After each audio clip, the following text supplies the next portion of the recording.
Welcome back to the Alec Lewis Show. I am your host, Alec Lewis. This is episode 95, recording on July 10th from the Alabama studios. Training camp is not far away, so it's almost go time. The guest for you today is a guy named Ollie Connolly. If you don't know him, please check him out on social media. He lives overseas. He's studied football for close to 15 years and scouted and written and been on a ton of podcasts, has a Substack, Read Optional, that is phenomenal. And then he has also hosted podcasts with John Ledyard in the business, who they do great work. I mean, it's some of the most, like, for in the weeds football stuff, it's about as good as it gets. And Ollie loves Brian Flores. He had a lot of thoughts on JJ McCarthy, and so was a really fun conversation, as it always is. And looking forward to you guys listening to this. A couple housekeeping items. The first is we're doing a giveaway for episode 100. So we're at 95, episode 100. You're going to get a Jersey Mike's gift card if you win it. You're going to get an Alec Lewis Show t-shirt. You're also, we're working on potentially 2 tickets to a game for the winner of this giveaway. So your question, what do you got to do for the giveaway? Subscribe to the podcast on YouTube. You got to follow the Instagram page, Alec Lewis Show, and follow us on Twitter, Alec Lewis Show. Do those 3 things. We're going to have a list of names. We're going to raffle all that stuff off. It's going to be pretty fun for episode 100. This show, as always, it's presented by First Resource Bank. That's a member FDIC bank in the Minneapolis area. They got branches all over the place. Tim Siegley is the main honcho. He's the guy who runs the thing. As nice as can be. Works with Aaron, his son, Charlie Anderson. They are great people. They're Vikings fans. They go to games. They support this thing because they love the local community. They want to grow it. They love the interaction, the engagement. So First Resource Bank, the information is in the description below. The Athletic, we've been, it's quieter time. It's PTO time. I'm not big on like, hey, I'm going on vacation. It is what it is. Everyone takes vacation. So we've got stories over there. Did 91 thoughts on the 91 roster players, including Oscar Chapman, who is part of the International Player Pathway Program. There were some jokes in there. There's some insights in there. So please go check that out. Without any more time, let's hop right into our conversation with Ollie Connolly. Think you guys will enjoy this. Let's go. All right, Ollie, welcome to the Alec Lewis Show. How you doing, man? I'm doing good, man. Thanks for having me. Yeah, no problem. I told you this before we recorded, but I read and listened to your stuff for a long time. I always respect it and appreciate it because I feel like so much of your evaluation comes from what you see on tape, and I always, I appreciate those who view it from that lens. We're going to start shockingly, to the surprise of everyone listening to this show, with JJ McCarthy, the quarterback you may have heard of. And I want to go, before we talk about this year, I just want to go back. What do you remember about your evaluation of him at Michigan with the sample that existed in that year that they won the national championship? I thought what was so interesting about him is that he was put into this kind of bucket because he played for Harbaugh. They played in what would be a somewhat throwback offense. I think for people who had viewed maybe 5-6 years of quarterback prospects and they view that Michigan team, they go, oh, that looks almost similar to going back to the mid-2000s. Look at this thing. And so I thought he was put a little bit in that bucket of people saying there's a bit more of the pro readiness because of the style of offense. And then when you actually dig through the evaluation, okay, what are the mechanics like? How is he throwing? What's the base like? Where is he going to with the ball? Depending on what he's seeing, I just felt he was way better mechanically when things are a little funky. When it was like, okay, you got to move out, you got to work, the pocket's a little muddy. When he almost had to speed up and stop thinking about the game, I actually thought him playing on instincts. He was a little quicker, a little sharper. He throws everything really flat. He throws everything at 1,000 miles an hour. And so when it's that kind of like boom, boom, bang, bang, it's got to go. I think that's actually where he excels. So I was excited for him. I was hoping he would sit for a year as a rookie anyway, and I know the injury means he's, reps off the field and more the mental reps, which is helpful, but not the best. There's a lot to clean up, I think, fundamentally, release, timing, rhythm, all that kind of stuff, which will be essential for him. But I was excited for year one, because I actually thought in the fire, when it's like, oh, this is all going really wrong, I actually think he's got a chance to produce really high-level stuff immediately, where it may seem like there's some disaster games and it's like, 13 for 25 or something like that, and what happened, but 2 or 3 of those throws might be like, whoa, we could be under 6 years time, we could be looking at Stafford like here.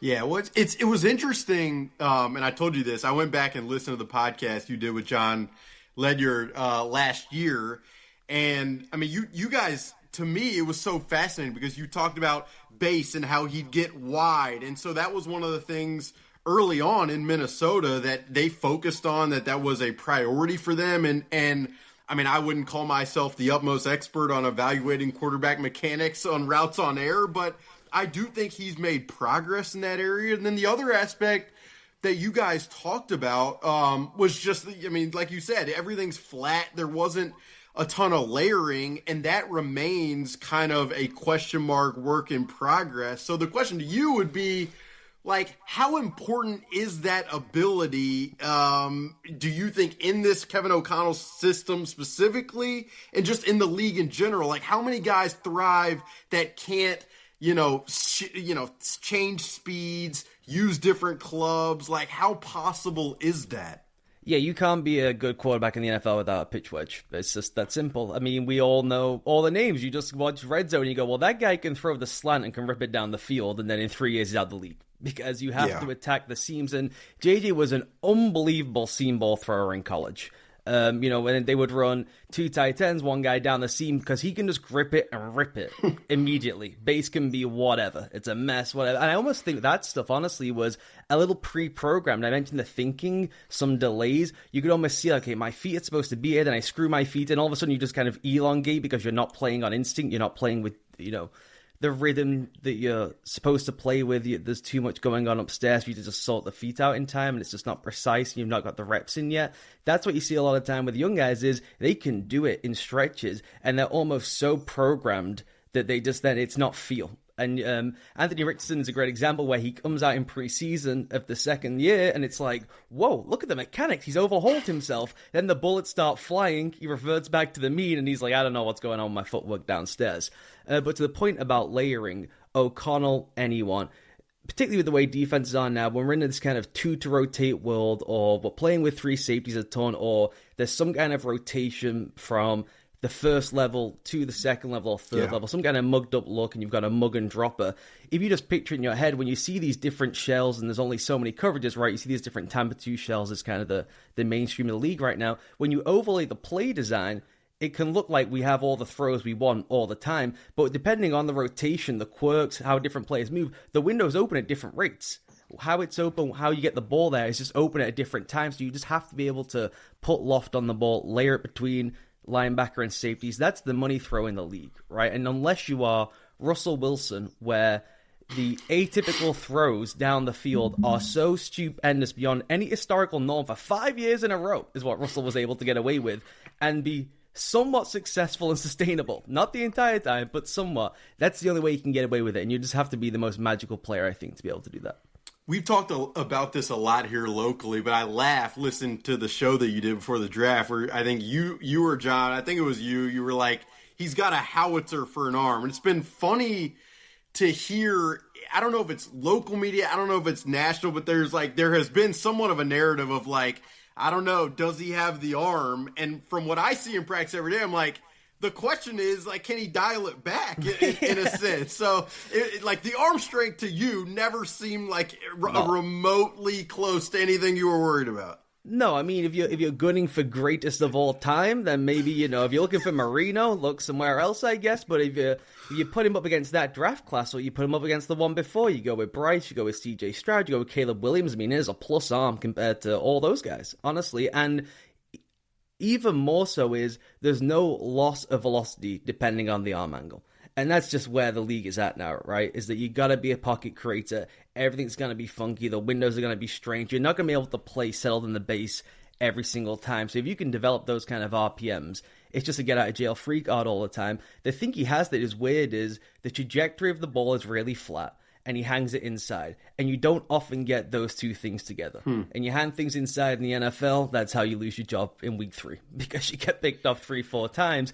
And he just has a real bad tendency throwing to the perimeter of leaving the ball inside. And I think he's putting too much on the ball. And if anything, you said, you shave 3% off, you just throw it to the sideline. And that's what happens a lot with these young guys when they come to league, is their rhythm and timing of college and the hashes are so wide, right, that the outside shot, it's a really long way away. So these guys I'm going to plant and I'm going to drive that thing. And so the velocity dips down. When you get to the league and you have Justin Jefferson, and he's the best player in the NFL, and you got to throw it to that thing whenever you want, you just throw it off the sideline. Justin Herbert was the best at this. He had these ginormous receivers, Allen, Williams, and what have you. And they would say to Justin, he had the same problem. He would hang it inside all the time, flat delivery, say, you throw it to the staff. You don't throw it to the player. Throw it off the sideline, throw it to the chain gang. They'll go get it off the sideline for you, Julio Jones style, toe tap, grab it. Yeah. No, the Herbert comp, I don't know, it's interesting. Maybe it's, I mean, I know Justin is probably 4 inches taller and probably 20 pounds heavier, but from a, trajectory of throws, it's kind of an interesting one. And I don't know if I should say this. I've talked to some people in Los Angeles who work closely with that position, and it's a name that's come up by comparison. So I don't know if you were comping there. I just think that it is interesting in some ways to think about those two guys in tandem. It's just more so the development arc, that stuff you can figure out instantly. You tell the player the new target point is off the field, and Herbert got it in a flash. 3 weeks, done.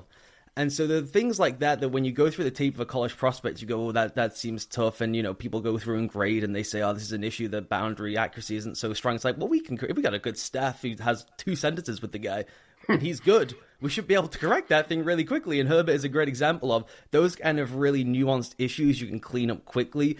The layering the football, again, that's where Justin Herbert is just on a whole different plane. I think he almost has a reputation as a gunner. He is threading the thing, with loft constantly. That is where he makes his money in the league. Same with Burrow, same with Mahomes, all the great ones. That's what they do. Yeah. Beyond, obviously the success that Kevin O'Connell has had over the last 3 years and beyond, you mentioned Justin Jefferson, Jordan Addison, TJ Hockenson. We could talk about the skill players around this guy. Why would you think that the marriage between this coach, this quarterback, could work? Why it would work, I just have so much faith in Kevin O'Connell that whatever he says goes, I think, for me. Just as someone who studies the game, I'm like, well, he knows more than me. I guess he's going to figure it out. If he bounced Donald out of there rather than, keeping one in the quiver and saying, let's bring him back and then we'll see who's the best player, I feel like he's got a pretty good impression of how it will work.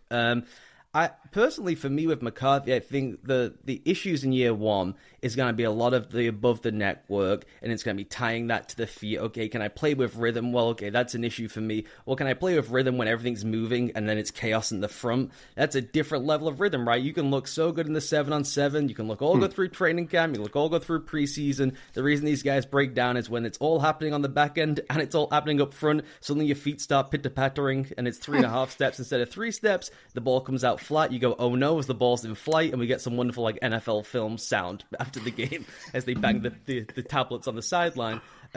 So I trust O'Connell to have just the ideal infrastructure for whatever he thinks is the best way to get through that in year 1, which maybe we're just going to have less rhythm work. We're just going to be a real shot play based team. We're going to get heavier. We're going to run the ball a bit more. We got this new interior offensive line. We should be clean all the time when we try and take shots. And then, as we said, he can just drive it. So their play action game is just so vertically based, where it's a vertical drop rather than a boot and a roll. And so it's you end up in what is like a classic 7-step drop, and let's just sling it. Yeah. And so I think that is probably year 1 going to be helpful. My reservation is, when I watched JJ as a prospect, I really felt, and I feel this for a lot of guys, and I have this almost philosophical argument with a ton of people in the league, out the league, what have you, that I would put so many of these guys in empty way more than anyone else does. And him in particular, where he can just predefine things. We get Justin Jefferson, guys. That's how you sit in a meeting. We get Justin Jefferson. Can you believe that? They got to put 2 guys on this guy every time. What if we put 5 out in the pattern? They got to put 2 on him. I feel like we're pretty good. That means it slices the field in half. You know where you're going, the rhythm. Don't worry about that. See it, sling it. That's what I would like to see. But O'Connell, who is a guy who made his name with the Rams by completely overhauling their empty package. That was what got him like the gold stars with McVay. And McVay says, okay, you call third downs now. You did this stuff for me. He's just moved away from that. And I don't know if that was the O-line, and by reinforcing it in the offseason, he says, no, that's kind of where my heart is. We'll move back to it, or not. But that would be, for me, way more empty, bit more tempo, and kind of predefine things for him a little bit more before the snap. Yeah, it was interesting. You did a very, I messaged you about this, and it was sparked my want to have you on the podcast. Did an incredible story, I thought, on Bryce Young and his development, and I'm development and the arc of his time in Carolina, and I'm an Alabama native recording this from Birmingham, Alabama, so there's a little bias in my appreciation for that story, but I did feel like just some of the writing in terms of Dave Canales appreciating and understanding, like, this is a guy who mentally can process and be very strategic pre-snap. Why not structure things in that way? Like, J.J. McCarthy, and you talked about this with John, in college at the line of scrimmage in games like the Penn State game, he was very savvy in terms of being able to read numbers front to back and check into the right play call. So I think that's an aspect. It's a curiosity for me of how much are they going to put on his plate in particular at the line of scrimmage, because there's an offense that wants to do that,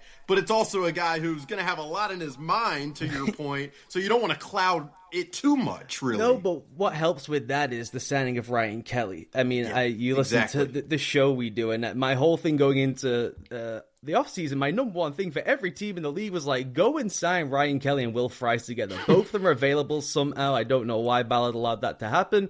They're both available for any team in the league. That is the best switched-on tandem, pairing together at not allowing free runners. Flat out simple, stunts, twists, pressures, whatever it is. Those guys are so in sync all the time. They just never make a mistake. They never allow a free runner. The Vikings, by the way, last season allowed a bajillion free runners. So they probably sat in the room going, we'll just go get the guys who don't allow free runners anymore. You don't need to tell the people listening to this. It's agonizing. So to me, it's like, well, we get Ryan Kelly. It's like you was walking to rooms like, we have Justin Jefferson. Our passing game is pretty set. We have Ryan Kelly. Okay, well, now the layers are building pretty nicely where you can just hand him. He is so intelligent, so brilliant. Everywhere he's been, he's had command of the offense, both setting the run game, setting the protections. Think of all the quarterbacks he's worked with, and not one of them, Matt Ryan came in there, not one of them was like, hey, I'm going to handle this now. They're like, Ryan's really good at this stuff. You worry about the quarterback things. Let Ryan handle this stuff. So you can naturally take that stuff off JJ's plate anyway. Without it actually impact. It's not like it's a demerit to the team to say, we're going to move it to the center to make it easier for the rookie. It's like, this guy's just better at this stuff than anyone else. So let's let him do it. And so if you get an offensive line where you have the two bookend tackles, two guys inside who don't allow any free runners, and then the talent of Donovan Jackson, to me, it's like, why would we not be a 5-out offense? That wouldn't make much sense to me to not have that to your advantage. Well, we're in a league now where everyone's moving all the time, in the front, on the back. How do you stop the movement? You get into empty. Everyone's got their calls, their checks, they kind of default. The blitz paths the menu's just way shallower if you're in empty. It's just difficult. You got to cover everyone, obviously. Harder to rotate. Everyone, the splits are way wider. So if you can use that to your advantage by knowing, well, we have an offensive line who doesn't allow guys through free. We got the best tandem in the league in the middle of the offensive line. That is a huge, huge advantage that no one else in the league, frankly, is going to have going into next season. So if you can do that and predefine things for the quarterback more, that makes a ton of sense to me. It's not who O'Connell has been in Minnesota. And maybe with a young guy, like you say, he's like, I don't want to be in a third drop back situation with a first-year starter. That seems silly. But to me, just with where the league's at and the roster he's got, if he really has faith in this guy and he was cool with moving Donald on, that is what I would be looking to do. It's interesting listening to you because it feels like, there is a world where you feel extremely good about what this offense is capable of. And I guess the part we haven't talked about is the part that's been hard to talk about for 3 years, which is the run game. And I don't know how much you've studied the Vikings run game or evaluated it, and I could spit the numbers that I talked about with Mina last week. It's like, they've hovered in the bottom third really over the last 3 years. They've tried so many different, patchwork exercises, whether it's bringing in Josh Oliver, who is a great run blocker, whether it's, Blake Brandel or Dalton Reisner, just this circular, path of different guys, and they just have not been able to run the ball. They re-signed Aaron Jones, they acquired Jordan Mason, and you would hope that, it improves in that area. Now, it's interesting talking about empty, to think about how they'd marry things up in that way. But I'd be curious what you think about how they might improve this aspect of the offense that has been lackluster for 3 years. And maybe it's just as simple as you have Ryan Kelly and Will Fries. Yeah, that might be helpful. They had guys who could get off the ball really explosively in their base stuff, right? It's all wide zone and duo the entire time, some insert stuff. But the guys they had, for all their faults, that was their game. That was part of why they built the run game that way, right? I would like to see more movement in the run game, more pulling, wrapping, angle stuff. I think Donovan Jackson, he can really roll. Really, really roll.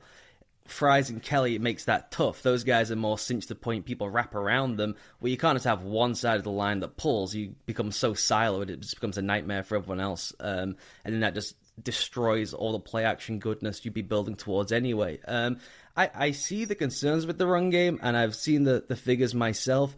To me, it's kind of not irrelevant, but when the play action figures are so good, the only point of that run game, beyond trying to close out a game, if you're really just frustrated by, when we get heavy to close this thing out, we just can't pick up 10 yards on 3 downs.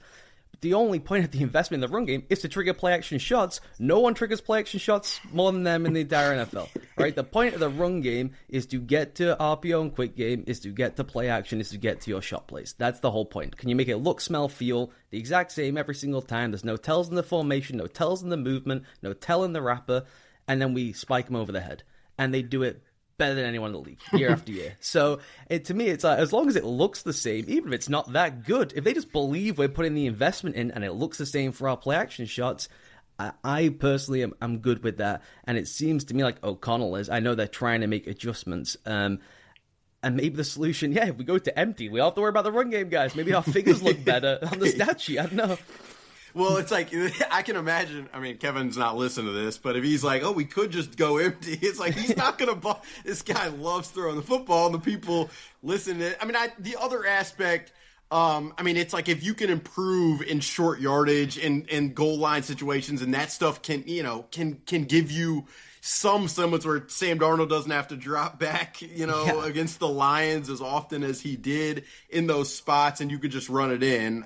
You probably feel better about it. But it's interesting to hear your perspective there. The problem as well with you kind of touched on it before, with if you say, okay, we're going to be an empty, heavy-based offense, we're going to get to the Carolina Panthers levels last year or whatever. We're going to be in the 10, 12, 15% vortex, which the Rams were when O'Connell was there, by the way. They far outpaced the league with this stuff. It's just so difficult to not get siloed, and particularly when you run his offense, which is condensed and tight. You're just now bouncing back and forth between these two systems where everyone's like, well, we know exactly what's coming. Like, the personnel tells us, the formation dictates to us, you become predictable. When his whole, I wouldn't call it genius, his strength is the cohesiveness of the system, right? Yeah. His game planning is as good as anyone in the league. The layering of the offense is better than anyone in the league. Liam Cohen probably right there with him on 1 year, but O'Connell over a broad length of time. You would eliminate a lot of that if it's like, well, now we bounce into empty, and now we're going to get back tight and condensed. It's a really hard thing to try and fuse together. The only real offenses that have done it at a really high clip is like the all-time greatest Patriots offenses. It's like they figured it out, so you've got to be at that level, if you know what I mean. You do have, again, Justin Jefferson. It really does tilt the field for you in ways that, Moss did for the Patriots. No question. All right, we talked close to 21 minutes, mostly about the offense, just because I wanted to save you. I wanted to save Brian Flores for you, and I told you this before we start recording, but like every time I'll listen to you and John, and I try to do it a lot, and you're bouncing around the NFC, you're talking NFC North, and then you get to the Vikings, and you guys are talking about Flores, and your voice just lights up. So I'll just start you with, what do you appreciate most about this guy? It's fun. I love Brian Flores as much as you cannot love a family member or like a friend you know really well. It's bordering on peculiar, where I'm sure Brian, who is a peculiar character himself, is like really weirded out by it at this point. It's just the inventiveness, it's the creativity, it's the understanding immediately, not even immediately, 6 months ahead, like the league is going here, we're zooming to the end point before everyone realizes where it's going. It's just so unusual to see that and to find a way to blend, because it's not as though everything he's doing is like brand new. I think that's almost the impression given. Everyone always uses innovation as though all this stuff is brand new. He said, I'm going to take all the best stuff from Rex Ryan. I'm going to take all the best stuff from Bill Belichick. I'm going to take all the best stuff from Nick Saban. If I put that in one package, that sounds pretty good if the players can execute. So that's the thing that I appreciate. And then he just rolls out more than any coach at any level of the sport stuff where you're like, not only have I never seen that before, every meeting room I've been in, every coaching clinic says you cannot do that. That's how you lose in this sport.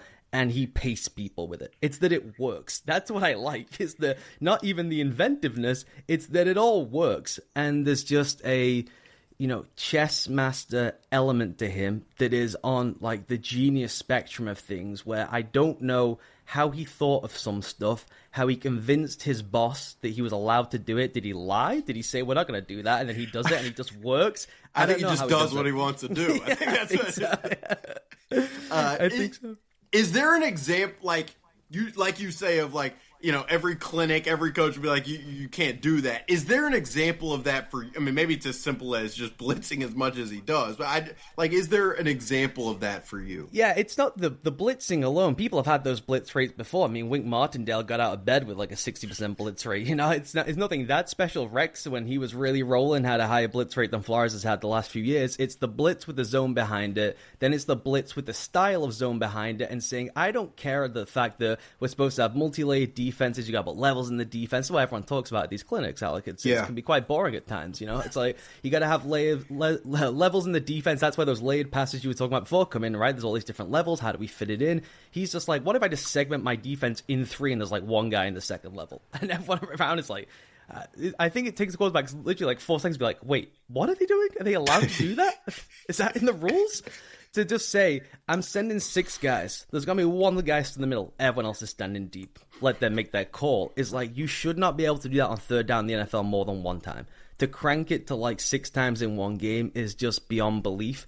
And honestly, the thing that really was remarkable last season more than the year before was, in the first season, he adopted like a widespread read blitz culture that I'm sure you've spoken about before, which he took from Belichick, which Belichick and Saban had as like this, not gimmick, but like a situation-based call, right? Sure. A read blitz, like the RPO of the defense, 2 guys over 1, it's conflict for the offensive lineman. Whoever he tries to block, you drop out into coverage, the guy goes. Simple stuff. He said, what if that's my entire pressure plan? Has anyone thought of this? If the RPO guys do it all the time and we panic, and we can't sleep about it, why don't we do it constantly on defense? No one can figure this out. And what if I put 4 conflicts along the line rather than 1? How about that? Rather than just like conflict in the center, what if everyone is conflicted and panicked? That stuff was like, wow, I can't believe he's getting away with this, because just the depth you got to get to how to figure out the coverage stuff behind it. He just wasn't interested. As long as I corrupt the protection plan, we'll figure the rest out. We'll rally, we'll tackle. Then people start to figure that out on him. They go, well, if he's conflicting us, then we can make who we want drop into coverage, right? If we know if you pop to them, they drop, we'll make the bad guy drop, and we'll put our best player on the bad guy who drops. Pretty simple. So we started to get worked on that stuff. So then he comes back and says, what if I just go all out pressure again? They think I'm this crazy maverick who everyone's reading everyone. I'll just send the house, or I'll it's just predetermined. This guy goes, this guy drops. So then everyone's like, oh, God, now he's changed it all up again. What are we going to do? I don't know what to do with this guy. He's changed it up on us again. Then he gets to Aaron Rodgers. Was it week 6 last season? I can't remember. I think it was week 5, maybe one of those too. In London. 5. In London. Yeah.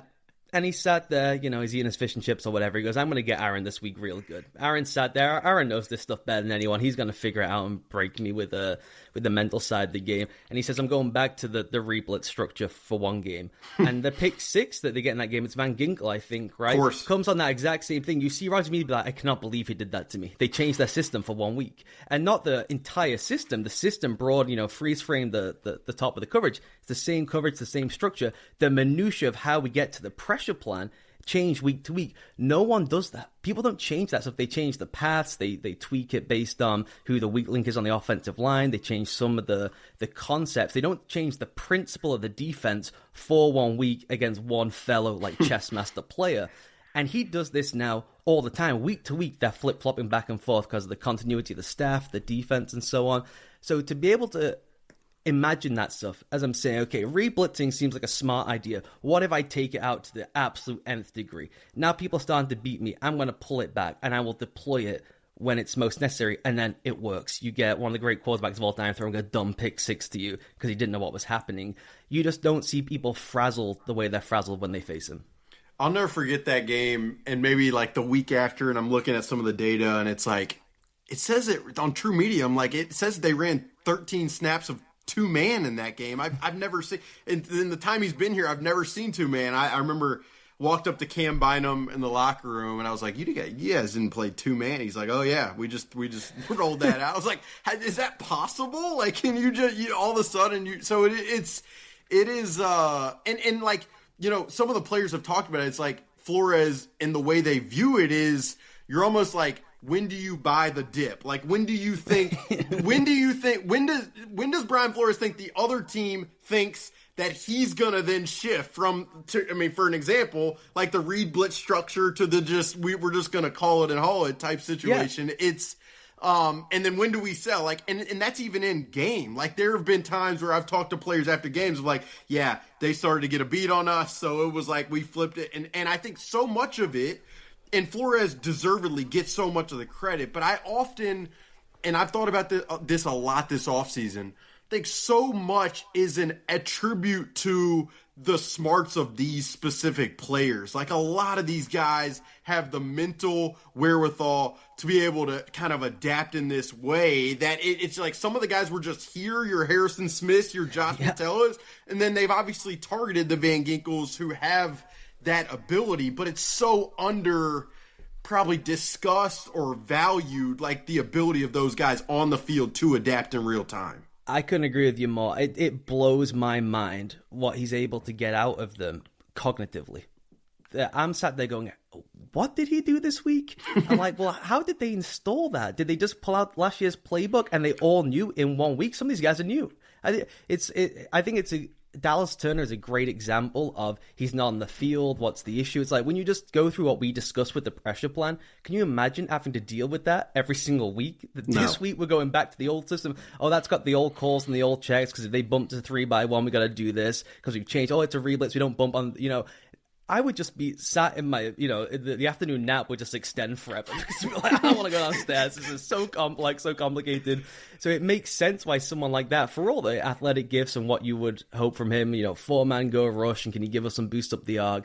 If they're going to move him around and bounce him around as they're saying they're going to, it makes sense why you would be like, this is going to take me a couple of years to maybe pick up exactly what Brian is dialed into. And then he's a forthright speaker. I'll put it that way. So if it's not clicking with you, you're probably not clicking with him from the get-go.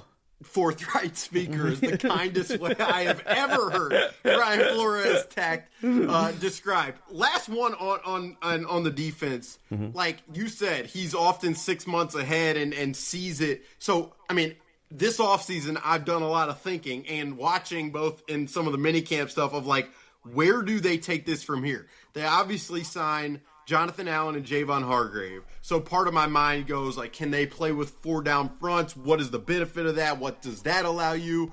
And then I just look around the league and you see the Cardinals 3 safety stuff, and you see there's just a lot of ways they could go. I'm asking you to predict something that is the unpredictable with this guy, but where would you expect them to take it? I think it's going to remain attack penetration based, and it won't be quite as like wackadoodle, brand new and fresh as it was last season, the year before. I think that is kind of the base, and then you maybe will get just more, well, we got a better 4-man rush. 4-man rush, how you win the NFL anyway. We're here to win playoff games. So at some point we got to do that. Brian's got to calm it down a little bit, right? So I think that is true, and just the fact he can toggle these different things because they kept the staff together is like, well, and the core of the defense beyond the additions you mentioned, like that's all still in place. The key piece to kind of make those specific nuances sing. So the fact you can toggle between them now means it probably won't be some radical overhaul. I'm ready to be surprised because it's Brian Flores. Probably do something I'm not expecting. I think what you get with Hargrave and Allen is just more sizzle and kind of latch and grab power off the ball. So it's like a speed to power rush to just command doubles. And if you can get a 4-man rush with those guys, that would be outstanding. But if not, we just have more oomph off the snap, that puts panic into people. And the panic is what makes all the cool Astro stuff go, right? Without the panic, you got nothing. It's like, we'll just read it out. We're cool. We're Will Fries. We're Ryan Kelly. We're good with this. It's the speed off the snap, the pure jets. It's what makes Ivan Pace effective, even though he's not technically a great blitzer. It's just so sudden off the snap. It's like, what do we do? Oh, God. Oh, God. And if we make a mistake, he's gone. So I think that will remain. And the thing that, when I mentioned before about how he's like 6 months ahead and he pushes it to the nth degree, I've written a lot about this idea of inverting the downs, and people have changed how they're viewing defensive football now, and they're all really trying to find a way, led by Flores at the NFL level, of saying we got to retake the initiative here. We've given these guys, they got all the rules, they got all the time, they know where they're going with the ball and we don't. You got to find a way to take back the initiative. So I just can't foresee a way where he says, my crazy Brian Flores, he walked off to, Cape Canaveral or whatever for 6 months and he came back with a new playbook. I can't see it being, I'm going to be passive now and we're going pure Fangio ball and it's going to be 2 and rotate and no one's going to see that coming and they're all going to be spooked for 3 weeks. I just can't see that happening. I think he really believes in, we have to set the terms of engagement. If we get crushed over the head, it's good with me. If we get roasted every once in a while, it's good with me. The point for us is to end drives immediately. Play one. That's what we do. So I don't see them changing massive elements of that structure. It's more going to be in the subtleties of, okay, what is the coverage behind it? How is he going to adopt that? Will he just say we're playing more base man coverage? We're just going more pure zero. There's some really interesting stuff they dabbled with last year with 3 guys and stuff they'll probably bore you to get into too much, but changing kind of the geography of the defensive backfield and saying to guys, okay, if we're sending 5, beat us deep outside. If you can do it, that's how you get hit over the head and we're down 21 points in the first quarter. But hats off to you if you can do it. Now, it's tough to do at the NFL level. You have to face Stafford and Goff and Mahomes and these guys, and they drive the ball like anyone. They're all excited to do it. But that a lot of teams dabble with that the second half of last season, this thing called constricted 3, where you're just trying to squeeze the hash marks as much as possible. So much of the league is now trying to, obviously hit right in the middle of the field. We're just going to take all that space away. And if you can beat us outside the numbers down the field, hats off to you. You had a good week. Yeah, so I could see him maybe trying some of that and maybe not being so dispersed in, I have a backfield, I've got a linebacker, I've got a front, and being a bit more malleable in that sense. But I can't wait to see, because like I said, I imagine it's something I'm sure Jonathan Allen will be playing safety and Harrison Smith will be a nose tackle and football will change forevermore again.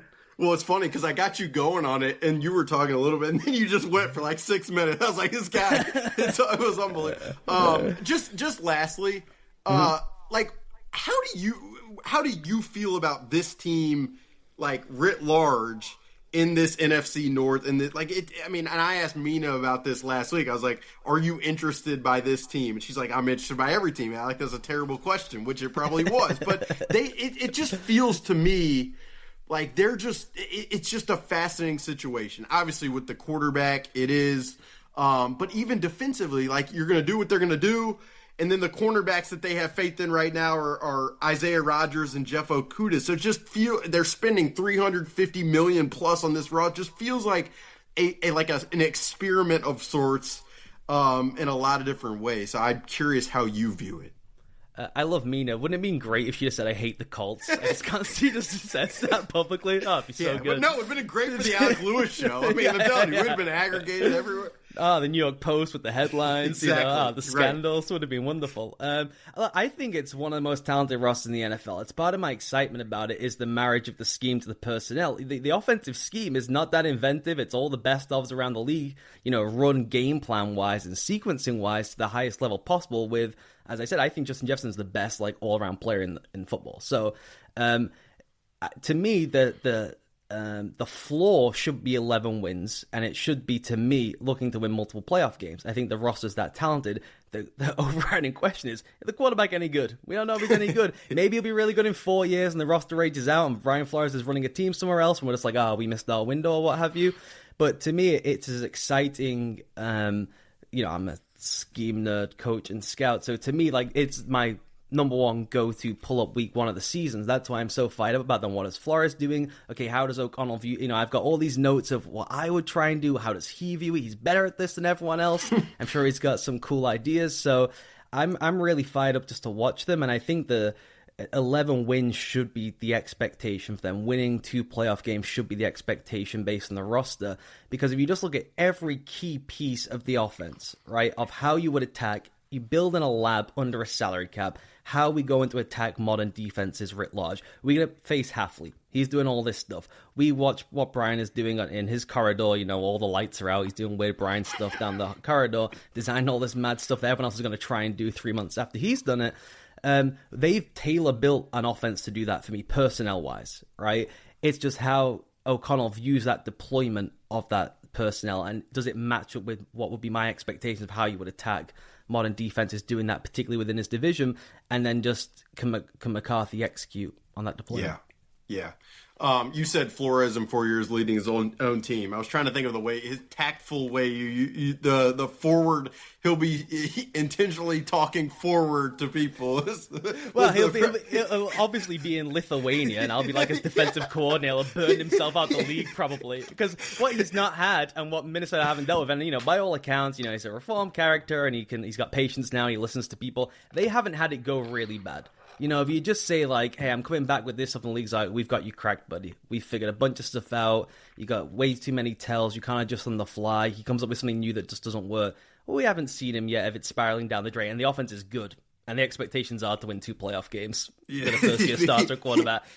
That's when, he's probably going to be, I don't know, coaching, you know, whoever Colorado's quality coordinator would be on or whatever he is done.